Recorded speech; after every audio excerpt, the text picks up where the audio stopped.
If you're on the hunt for a powerful AI image creation tool, Getimg AI might catch your attention, but does it really deliver on its promises? Let's dive into what this tool offers and whether it's worth your time. Getimg AI is designed to generate images based on text prompts, making it appealing for content creators, marketers, and anyone looking to quickly produce visuals. The core functionality revolves around its user-friendly interface that allows you to input prompts and receive generated images in seconds. It's quite intuitive, which is a big plus for those who may not be tech-savvy.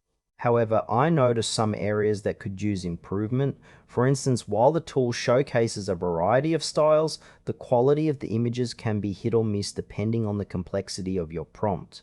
Some users might find that it struggles with more abstract concepts.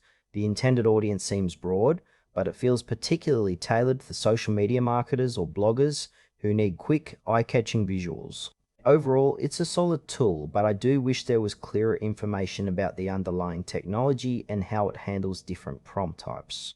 Now, let's break down some pros and cons. On the plus side, Getimg AI is incredibly easy to use, which can save a lot of time. The rapid image generation is impressive, especially for those on tight deadlines. However, the tool does have its drawbacks. The inconsistency in image quality can be frustrating, particularly if you're aiming for a specific style or theme. Additionally, there's limited transparency about how the AI processes prompts, which might concern users looking for reliability. Pricing could also be a hurdle for some, as it's not entirely clear what you get for free versus what requires a subscription. Overall, while it's a great option for quick and simple image needs, more advanced users or those requiring precise visuals may want to explore alternatives.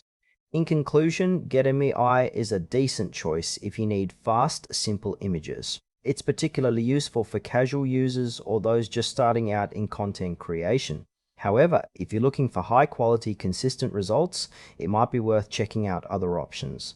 Overall, just keep your expectations in check and test it out first.